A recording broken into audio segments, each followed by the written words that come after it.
Welcome back to another episode of 40 Facts About the 40K Universe. I am your host, Gershwan, and today we're going to be talking about two human empires that opposed the Imperium of Man and then were crushed by the Space Marines, during the Great Crusade, obviously.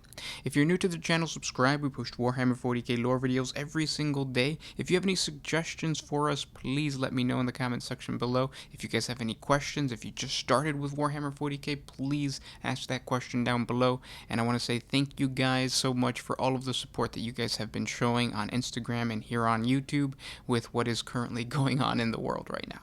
You guys are awesome, so thank you. But with that said, let's get into 40 facts on the Space Marines versus these human empires.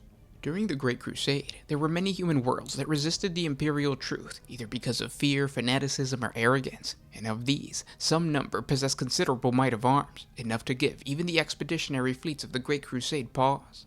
One such world was Gardanel, a stellar empire at the edge of the dominion of Storm, to the galactic east in the Ultima Segmentum.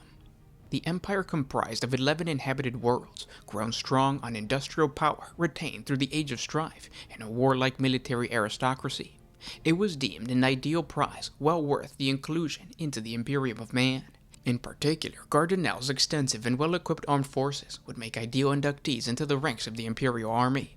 As such, negotiations for the inclusion of Gardanel into the Imperium were deemed the first course of action, and a full delegation with an honor guard drawn from the Thousand Sons Legion was sent to meet with the lords of the Pocket Empire. At first the talks proved promising, but then devolved when the Lord of Gardanel's position became labored and obstructive. It was believed that it was an attempt to forestall an Imperial invasion, while the planet covertly readied themselves for war.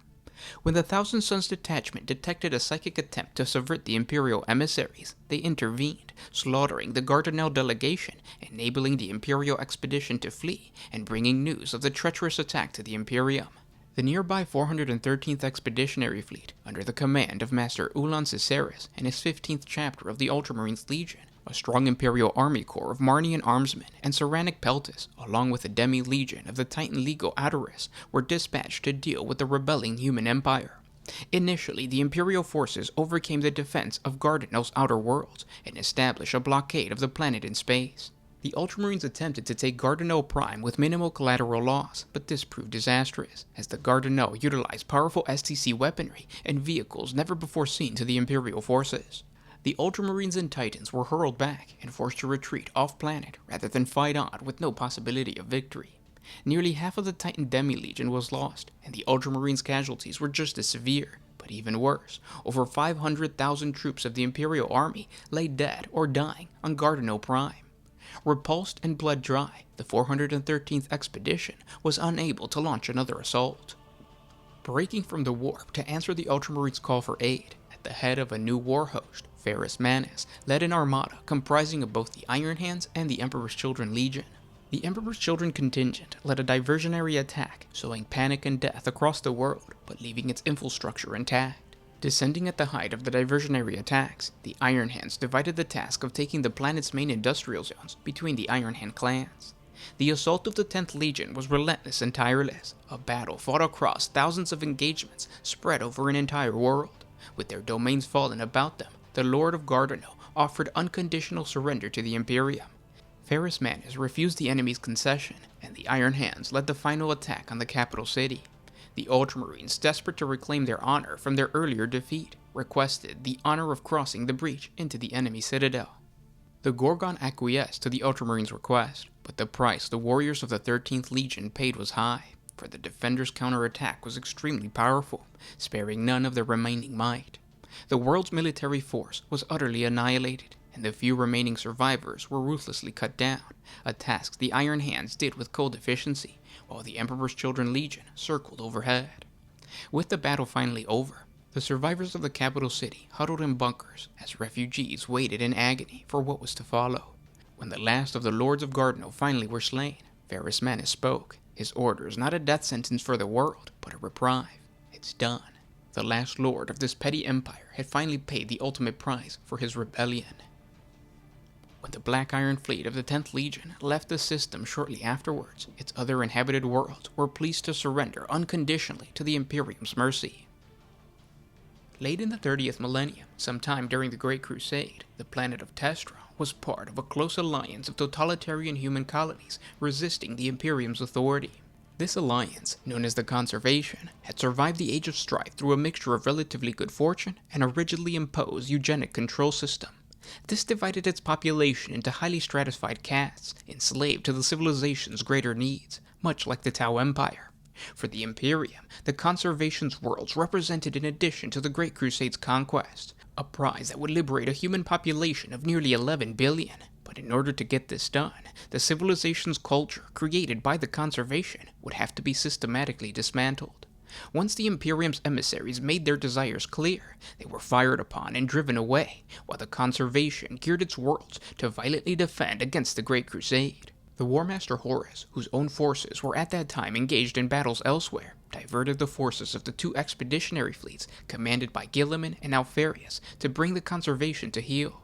The Ultramarines began to immediately conduct a campaign to engage and conquer the outer worlds of the Conservation, while pinning down its mobile military assets in an ever-constricting noose.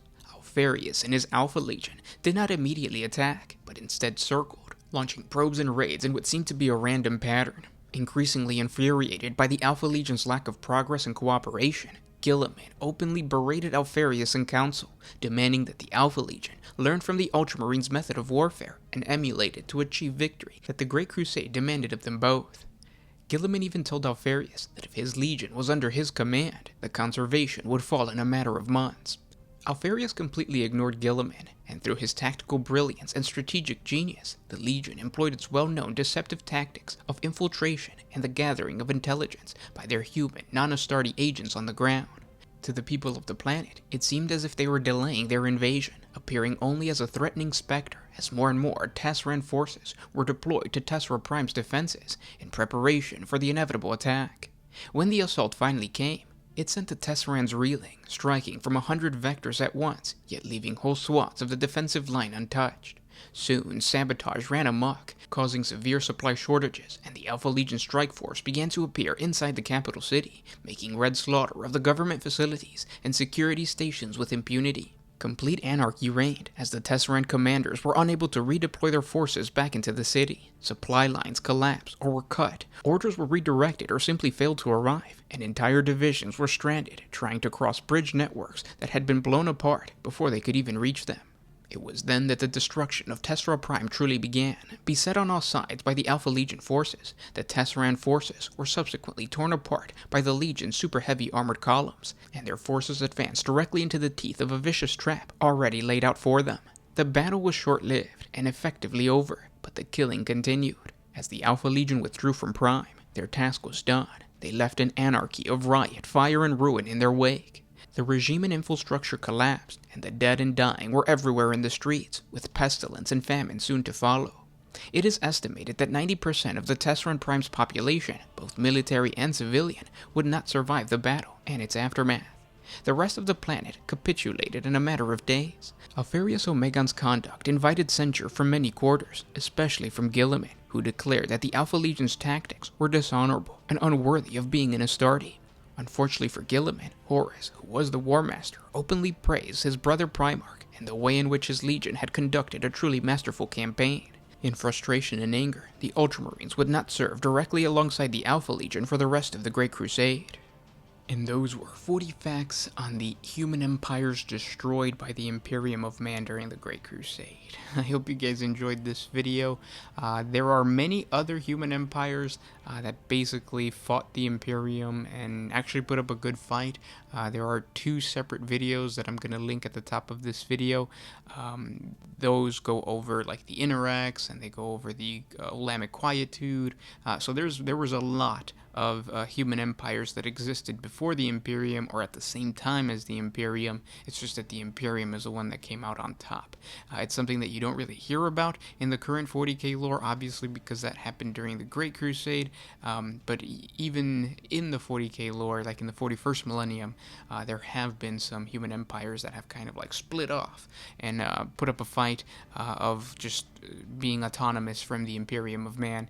We'll talk about them in the future. If you guys guys have suggestions for any specific civilization that you know about, let me know in the comment section below.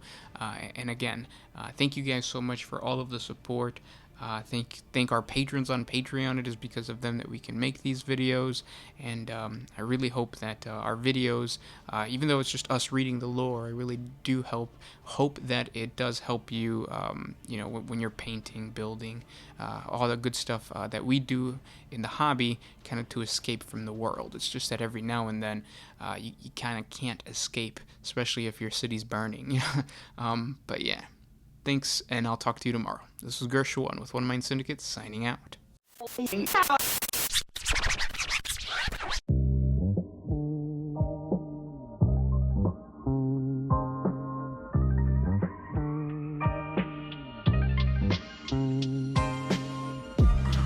I used to put my freedom first.